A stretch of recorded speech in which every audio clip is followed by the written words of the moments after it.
Hello friends, happy morning to you all. दोस्तों, सच का खेल है सारा, सच ने डूबते को उतारा। कोई दुनिया को खेल देखे तो कोई दुनिया को जेल देखे, कोई हंसे तो कोई रोए बेचारा। दोस्तों, सच का खेल है सारा। बात ये बिल्कुल सच है और दीगर है कि सच्चाई का ही इस दुनिया में खेल है। अगर कोई भी बात को लेकर हम परेशान हैं तो क्यों है, जरा सोचिए। क्योंकि इसमें हो सकता है कि सच्चाई ना हो। अगर कोई भी काम हम कर रहे हैं या कोई भी बात हमारे सामने आ रही है तो बस ये देखने की जरूरत है कि उसमें बुराई है या सच्चाई है। क्योंकि अगर सच है तो उसे सिद्ध करने की जरूरत नहीं पड़ती और झूठ है तो फिर जिद करने की जरूरत नहीं पड़ती। सच एक ही होता है। जैसे पीएम एक ही होता है, सीएम एक ही होता है, डीएम एक ही होता है, प्रकृति एक ही होती है, धरती एक ही होती है, फादर एक ही होते हैं, एनर्जी एक ही होती है। एक ही था वो वायरस जिसका नाम कोरोना था, जिसने पूरे संसार में कहर बरपाया।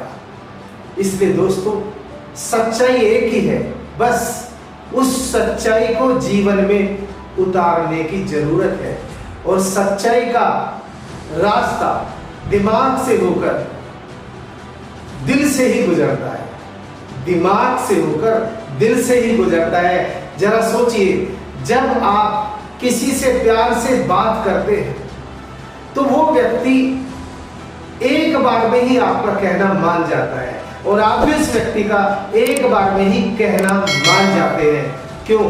क्योंकि आप दिल से उसे प्यार करते हैं। तो यही बात जीवन के हर पहलू पर लागू होती है। दोस्तों, आपने देखा होगा जब हम सड़क पर चलते हैं और कोई रॉन्ग डायरेक्शन से ओवरटेक करता है या सलीके से भी वो ओवरटेक करता है तो हमारे मन में तुरंत विचार आता है कि देखो, ये मरेगा, ये किसी ना किसी को मारेगा, ये किसी ना किसी का एक्सीडेंट करेगा, ये रेस ड्राइविंग कर रहा है, ये रैश ड्राइविंग कर रहा है, इससे गाड़ी सलीके से चलानी नहीं आती। और कोई अगर धीरे से गाड़ी चला रहा है तो हम उस पर भी कमेंट पास करते हैं। उसको भी देखकर हम यही कहते हैं, यार ये गाड़ी ठीक तरीके से चलाना नहीं जानता, हमारा रास्ता और रोक रहा है, शायद ये अभी लर्निंग स्टेज में है, ये गाड़ी सही तरीके से चलाना नहीं जानता है। तो दोस्तों, क्या है ये है केवल परसेप्शन। ये दोनों ही अपना अपना रोल प्ले कर रहे हैं। आपने सड़क पर देखा होगा कि सड़क पर कुछ गड्ढे होते हैं। क्या आप उन गड्ढों को निकाल सकते हैं? दोस्तों, गड्ढों को तो नहीं निकाल सकते, पर आप गड्ढों को भर सकते हैं। यही नियम हमारी जिंदगी में लागू होता है। हम सब में कोई कमी या कमजोरी होती है, बस हम ये देखें कि उस जो कमी या कमजोरी रूपी गड्ढा हम में है, हमें उसे किस स्ट्रेंथ से भरना है। जैसे फॉर एग्जाम्पल, अगर किसी व्यक्ति को गुस्सा आता है तो उसकी पर्सनैलिटी में ये गुस्सा एक गड्ढा है। अब हम इसे कैसे भरेंगे, बस ये हमें सोचना है। गुस्सा, जरा सोचे, गुस्सा हमें क्यों आ रहा है? ये किस कमी की तरफ इशारा कर रहा है? गुस्सा इसलिए आता है क्योंकि हमारे अंदर शांति नहीं है। इसलिए अगर आप शांति जीवन में लाना चाहते हैं और गुस्से का इलाज करना चाहते हैं, गुस्से को खत्म करना चाहते हैं, तो आपको अपने आप से कमिटमेंट करना होगा कि मैं आज से हर परिस्थिति को, हर व्यक्ति को विनम्रता से, मुझे हर व्यक्ति से, हर परिस्थिति में विनम्र रहना है। और जो भी चैलेंजेस आएंगे, प्रॉब्लम्स आएंगी, उनको शांति से फेस करना है। इस तरीके से हम अपने गुस्से को धीरे धीरे कम कर सकते हैं और एक दिन ऐसा आएगा कि गुस्सा खत्म हो जाएगा और आप हम्बल बन जाएंगे, आप विनम्र बन जाएंगे। दोस्तों, मैं एक कहानी आपसे शेयर करता हूं। एक बार एक विख्यात गुरुजी थे और वो अपने शिष्यों को पढ़ाया करते थे, गुरुकुल में रहा करते थे। वहां राजा महाराजाओं के पुत्र पढ़ने आया करते थे। जब उनकी शिक्षा दीक्षा समाप्त हो गई और उनका अंतिम दिन आया, जब वो अपने घर पर जाने के लिए तैयारियों में जुटे हुए थे, तो अचानक गुरुजी की एक आवाज उन सबके कानों में पड़ी।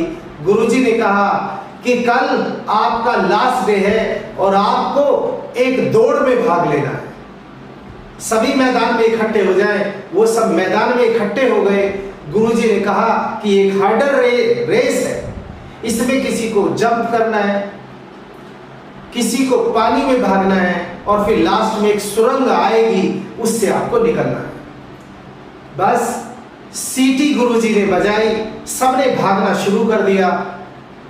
सब अपने अपने तरीके से भागते रहे।